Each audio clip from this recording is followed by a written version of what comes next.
My name is Amanda Hernandez, and I was born in the small town of New Braunfels, Texas on November 19, 1987.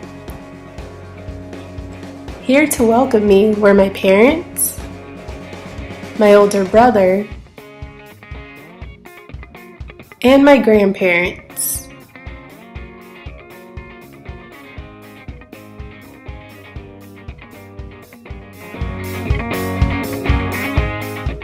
The value of education has been instilled in me ever since I was a little girl.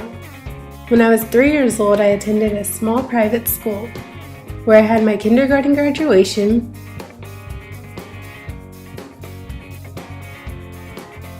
participated in school plays,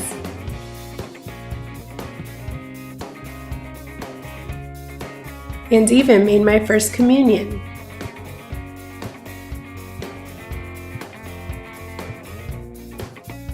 While in the first grade, my mom had my younger brother. I was now a big sister.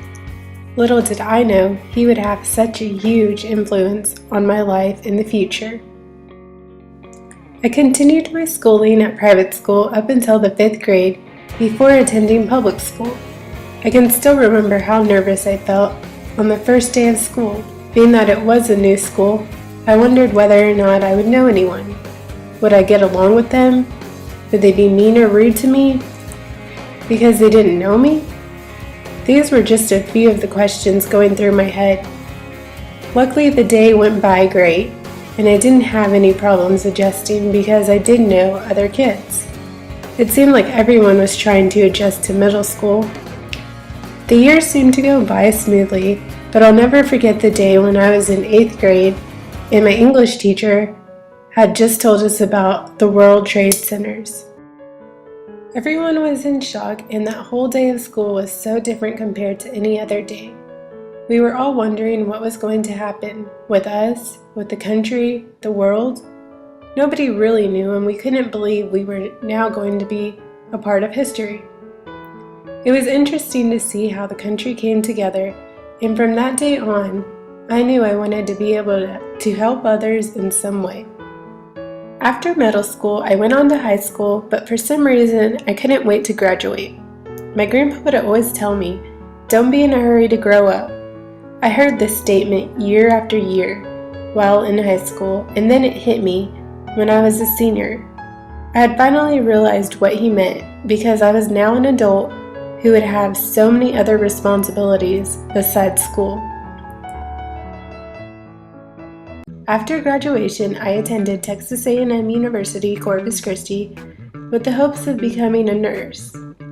I knew I wanted an occupation where I would be able to help others because that's what I like to do. But I decided nursing wasn't for me, so I changed my major to sociology.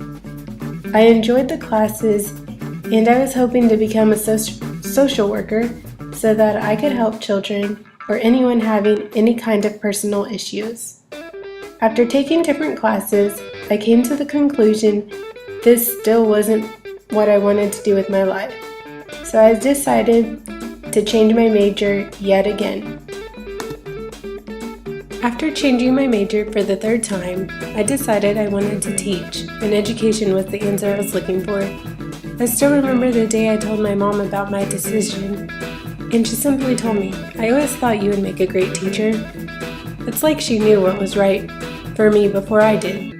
After hearing what she had to say, I knew I had made the right decision, and after taking all of the education courses, I knew I had finally found my calling.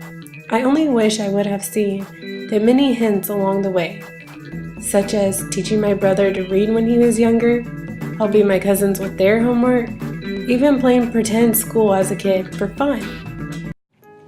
I believe my teaching philosophy developed more so while I was student teaching. A student taught at a Title I school in Corpus Christi, and I couldn't believe what all those students had been through. Many of them come from low-income families and haven't even had the opportunity to travel outside of the town in which they were born. A lot of them also had family members who have been in jail. It was definitely an eye-opening experience and one that I will never forget. In my short time of student teaching, I was able to help students and hopefully inspire them. But there were the occasional students who just didn't want to listen and had attitude all the time. Even though those students were hard to work with, I knew it was important to help them just as much as I helped the others. Based on the LSI results, I had a high score for the humanistic encouraging category. This didn't surprise me at all because when I think about my experiences with student teaching and substituting, I find myself always wanting to encourage students and telling them they can do anything they set their minds to.